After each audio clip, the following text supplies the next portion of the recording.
terlalu bagus untuk Bitcoin tuh bisa sampai hilang atau collapse karena udah banyak banget masalah. Kalau misalnya kita perlu tahu ya, institusional aja sekarang megang IBIT segala macam itu banyak banget. Dan kalau misalkan nol, ya mikir aja gitu, institusional segala macam sampai nol, ya mereka juga nggak mau gitu.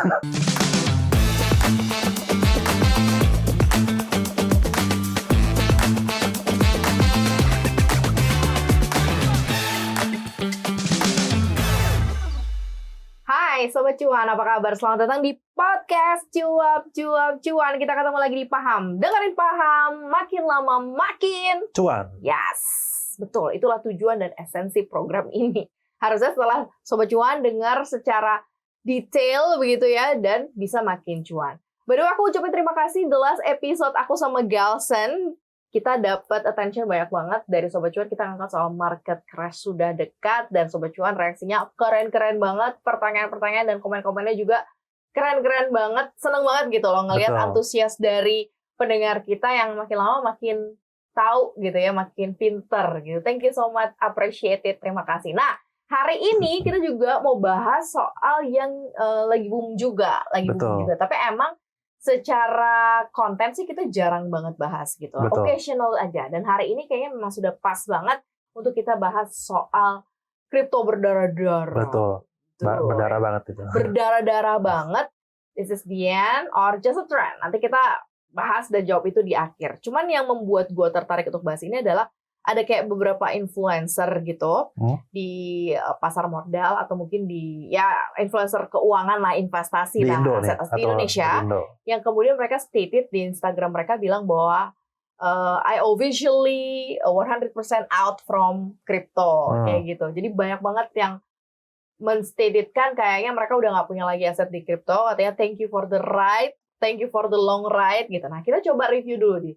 Seberapa ride-nya ini perjalanan dari si kripto ini sih sampai akhirnya kita ketemu di fase ini. Nah, yang kamu ngomong tadi itu dari kapan tuh? Tanggalnya inget ya? Kayaknya 2 minggu lalu deh. 2 minggu lalu, berarti November pertengahan lah ya. Betul. Kemarin sebenarnya pas November pertengahan itu udah lumayan jatuh sih. Kemarin sebenarnya kan kalau kita lihat Oktober kemarin itu peak pas 120.000 tuh, dari situ langsung drawdown sampai sekarang 87. Betul.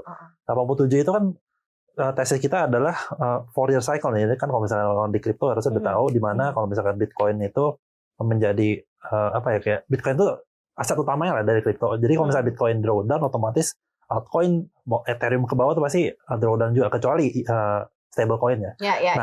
Kalau misalnya kita lihat 4-year cycle itu, kemarin 4-year cycle itu sebenarnya kena pas di Oktober. Berdasarkan dari historical, itu Oktober itu pas. Jadi kemungkinan besar pas kemarin Oktober itu terjadi market di 120.000 karena naik juga segala macam, terus ditopang sama kondisi makro yang lagi oke. Cuman kemarin pas kita perlu tahu, Oktober itu terjadi di mana si Trump ngomongin 100% tarif lagi ya China. Potensi seperti itu. Akhirnya kena liquidity flush. Akhirnya dia kalau saya 19 billion US dollar untuk wipe out dari market kripto, terutama di derivatif futures-nya ya.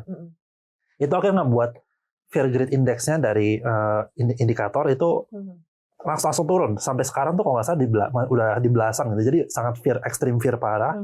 Ini nunjukin juga bahwa sekarang dari sisi psikologinya itu lagi fear banget. Terus kita lihat juga dari liquidity heat map-nya, itu sekarang posisi long itu udah lumayan berkurang. Jadi untuk bisa ngegenjot price dari aja berarti. Iya, yang jadi short itu lebih tebal ketimbang longnya. Longnya udah tipis banget. Jadi kemungkinan besar karena dari volume yang ada ini, kemungkinan besar nggak bakal ada potensi naik yang signifikan lagi sih. Karena pertama dari liquidity heatmap-nya nggak ada. Terus yang kedua juga kita lihat dari kondisi makroekonomi nggak mendukung juga, karena walaupun sebenarnya ada the Fed yang potensi cut juga, tapi kita mesti ingat juga yang ketiga adalah 4-year cycle-nya masih ongoing, dan dari beberapa indikator ini sebenarnya nggak terlalu oke banget, dan potensi ke bawahnya lebih besar daripada potensi ke atasnya. Ke 4-year cycle-nya belum selesai. Berarti kalau sekarang masuknya di 4-year cycle ini di fase yang mana nih? Nah, ini kan kita sebenarnya kalau kita tarik kan dari 2022 November Q4 2022 lah, itu kita udah mulai masuk the beginning of the cycle.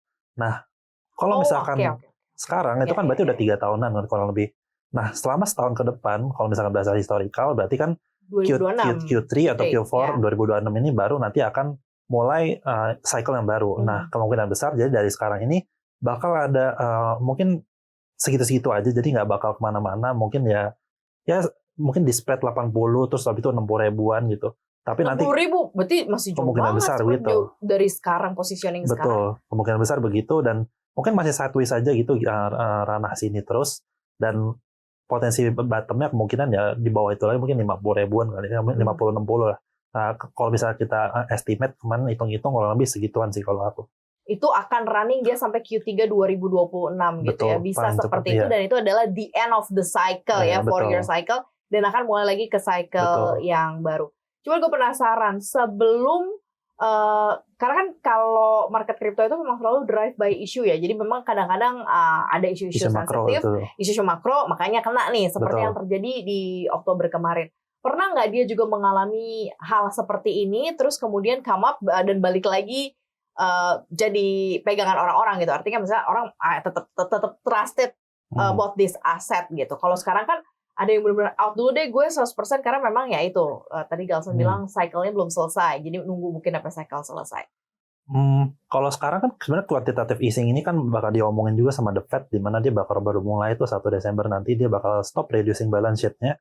Ini bakal jadi indikator bagus juga buat Bitcoin, karena kalau misalnya kita lihat pergerakan dari money supply yang ada itu sangat besar korelasinya terhadap kripto. Sekarang kan money supply-nya dari terutama di Amerika ya, karena Amerika itu pemegang Bitcoin paling gede. Mereka itu dari segi money supply di Amerika itu kan kecil, karena ada quantitative tightening, itu ngebuat money supply kecil. Akhirnya Bitcoin kalau misalnya kita lihat dari top sebelumnya itu kan di 2022 itu di 69.000 itu kan sekarang naiknya cuma ya hampir 1,8 kali lipat gitu, cuman ke 125 ribuan gitu kemarin. Dan itu kan secara historis kan mestinya nggak kayak gitu, kemarin bisa sampai 5 kali lipat segala macam gitu, dan itu kan nggak sesuai sama tesis biasanya tuh. Nah, ini di drive sebenarnya karena likuiditasnya tuh hilang sebenarnya, likuiditasnya dari The Fed tuh hilang, dan kita bisa ngeliat juga di mana potensi ke depan ini kan ada quantitative easing yang mulai terjadi, likuiditasnya nambah, otomatis nanti ke depannya Bitcoin itu bakal gede lagi nih ke depannya, untuk price discovery baru bakal tambah gede lagi nih. Tapi kan quantitative easing itu kan nggak langsung masuk ke investor gitu, karena perlu bertahap dulu beberapa bulan, dan kita ya kemarin emang benar sesuai dengan 4-year cycle itu, di mana estimates kurang lebih di Q3 gitu baru berasa likuiditasnya masuk ke Bitcoin dan lain-lain, walaupun nanti berdasarkan historis kelihatannya 4-year cycle itu kayak sekarang nggak ada apa-apa nih. Tapi kalau kita lihat di 2021 terjadi di mana kayaknya emang nggak ada apa-apa gitu, tiba-tiba kok liquidity dari perbankan hancur, terus akhirnya jebol ke bawah gara-gara Silicon Valley Bank segala macam, itu kan akhirnya ngebuat price Bitcoin juga turun segala macam. Itu kita ngeliat kemarin tuh nggak ada apa-apa gitu, tapi itu ada kayak gitu. Ternyata efeknya begitu. Betul. Dan kalau misalnya kita lihat lagi dari segi deposit di bank, terus juga reserve bank, sama juga dari kondisi bank banyak di Amerika itu lumayan udah lebih mengkhawatirkan dari 2021-2022. Kalau misalnya kita lihat sekarang bahkan repo pun udah lebih agak kering sih kalau dari repo. Nah, ini akhirnya ke depannya bakal ada potensi kayak gitu lagi terjadi, cuman ini bakal kayak ngedorong dari narasinya. Jadi kemarin juga posisinya mirip gitu. Kita nggak tahu apa akan terjadi apa, tiba-tiba kejadian tertentu tiba-tiba jatuh. Jadi 4-year cycle itu kena terus gitu. Jadi nggak kita juga nggak tahu dari mana, tapi kemungkinan besar dari potensi yang kita lihat sekarang dari sistem perbankan di Amerika terutama, ini potensi kayak gitu bakal terjadi. Cuman kita dari arah mana nggak tahu, dan beberapa bulan ke depan kita perlu ngeliat nih, karena potensi kayak gitu akan sangat mungkin terjadi, terutama di cycle end ini. Karena kaitannya sama Amerika sih, Amerika sendiri kan kondisi makroekonominya emang lagi kurang bagus ya, dan memang lagi nggak bagus ini kayak to be America great again kayak agak lama nih, lumayan cukup lama nih. Terus perlu di note juga di mana kan kemarin shutdown nih.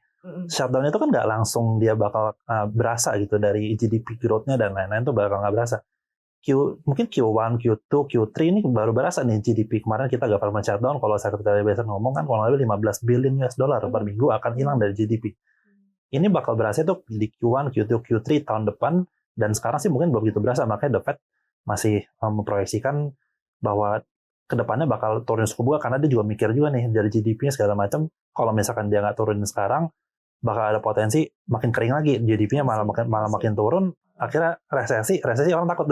Betul. Begitu. Betul. Jadi kita perlu lihat sih. Tapi kan ada fase apa sih namanya pergerakan pertumbuhan ekonomi kan yang Betul. apa sih namanya diagram apa tuh yang lo pernah mention juga. Kayaknya Amerika memang lagi mau masuk ke situ sih, ke fase recession ya, di recession-nya Amerika Serikat, dan ini akan sangat ngaruh banget sebenarnya untuk si Bitcoin. Nah, tapi kalau kemudian pendengar kita, gue nggak tahu ini secara random, mungkin ada yang baru kepengen tahu soal dunia kripto, atau ada yang memang udah lama bertahun-tahun di kripto. Di saat momen yang kayak gini nih, bagusnya apa yang harus kita lakukan terhadap aset? Kalau tadi kan gue sempat ngasih tahu ada seorang influencer, dia bahkan out 100%, nggak mau lihat dulu marketnya si Bitcoin. Tapi kalau dari side-nya lo sendiri gimana? Kita perlu lihat sebenarnya kalau misalnya dari segi institusional itu nggak melakukan sell. Jadi institusional terutama perusahaan-perusahaan emang banyak megang ETF Bitcoin, ya IBIT contohnya. Jadi IBIT itu adalah ETF Bitcoin yang diterbitin sama BlackRock. Dan ini kan sebenarnya cuma ada dua, BlackRock sama bukan IBIT sama satu lagi Ethereum. Jadi Bitcoin sama Ethereum doang, yang lain tuh belum keluar dari segi ETF-nya, dari SEC juga belum keluarin. Nah, kalau misalnya kita lihat sebenarnya ya, institusional tuh nggak nge-sell, nggak gimana-gimana. Kita harusnya mungkin sekarang tambahin karena udah drawdown juga, exposure mungkin boleh kali exposure, cuman jangan masukin sekarang all in karena kedepannya potensi ini turun masih terjadi. Tapi kita mesti ngeliat juga nih, ke atas kan masih potensi, ke bawah juga masih potensi. Tapi walaupun gedean ke atas apa ke bawah? Gedean ke bawah, tapi kita harus ambil resiko manajemen. Kalau misalnya manajemen resiko ini kan penting. Kalau misalnya kita walaupun kita expect ke bawah, tiba-tiba ada katalis tertentu yang ngebuat akhirnya Bitcoin naik segala macam, kan nggak ada yang tahu. Kemarin juga kita Bitcoin anggapannya bakal sedrawdown-nya separah ini, itu kan kita juga nggak expect kan, karena sebenarnya karena US tarif sebenarnya sebelum-sebelumnya kan juga ada tarif segala macam, udah turun, terus habis itu ada kena tarif lagi, Bitcoin juga tetap naik lagi. Cuman pas kemarin yang US itu, yang US sama China kena 100% lagi, itu turunnya tuh lumayan parah, padahal sama-sama tarif gitu. Nah itu kita perlu lihat gitu, karena jadi ini kayak agak random. Iya ya, agak random ya. Maksudnya kenapa kok ke tarif A ngefeknya nggak seberapa, ke tarif B ngefeknya lumayan besar gitu ya. Kayaknya semua yang ditetapkan oleh Amerika Serikat dan kayak nggak jadi bumerang ke dirinya sendiri, kayaknya lumayan kasih bikin efek gede deh kayaknya untuk ke Bitcoin. Artinya kalau dia kasih sanksi itu atau tarif itu ke China kan sebenarnya tanpa dia sadari itu akan ngaruh juga sebenarnya ke perekonomian dia, dan itu nge-hit lebih besar kayaknya. Betul. Tapi ada aneh juga.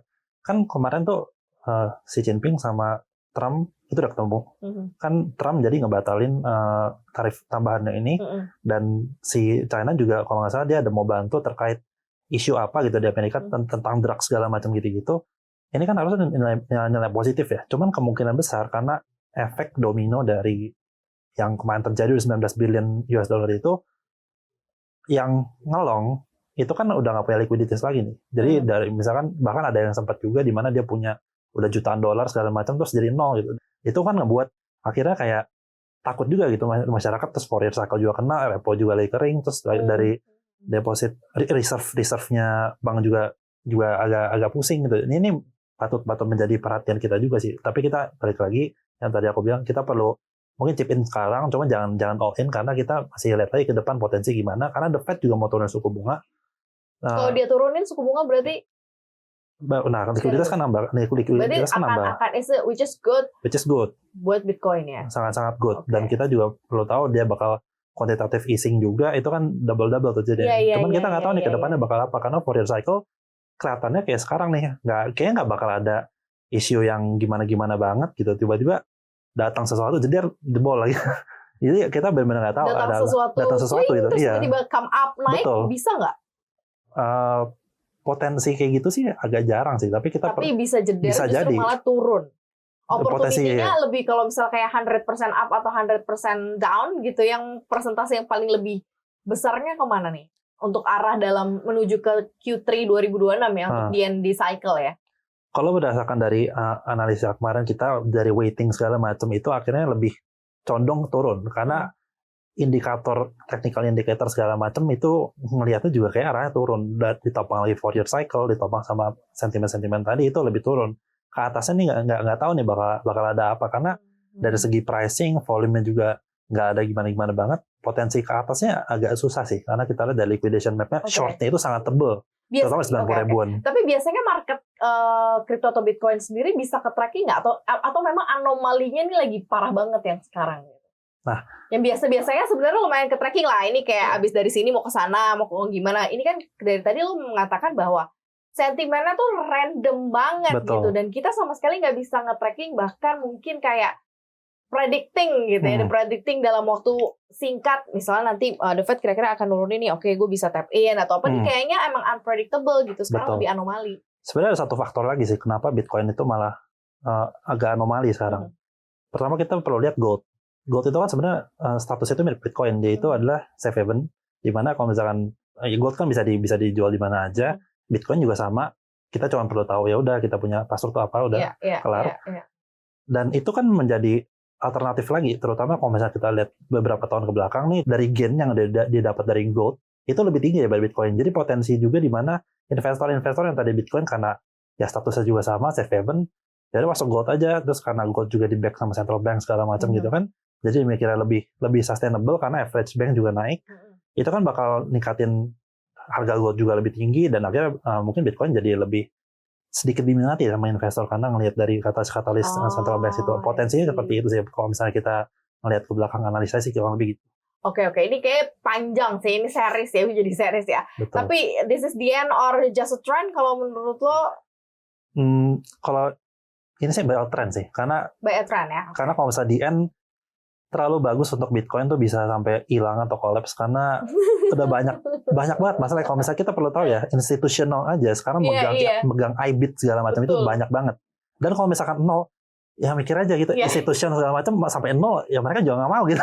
Agak aneh, pasti mereka average lagi, dan average kalau misalkan kita jadi kalau di Bitcoin itu ada pegangan sama Michael Saylor. Michael Saylor itu jadi dia punya portfolio itu sangat gede.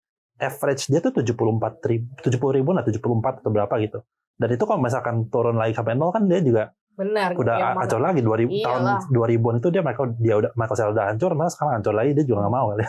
Ini tuh kayak semacam the history of Bitcoin ya, maksudnya the story behind bahwa ada sebuah aset yang kemudian sekarang dipegang oleh banyak orang, institusi, orang kaya gitu ya, pemegang pemangku kebijakan, pengambil keputusan. Can you imagine gitu ya? Mungkin sekarang di level mereka pun sedang berpikir nih gimana caranya Bitcoin ini mungkin keluar dari fase ini gitu, walaupun memang kita harus mengalaminya sampai di end of cycles gitu ya, kalau dilihat dari tren 4-year cycles yang tadi disampaikan sama Gelson ya.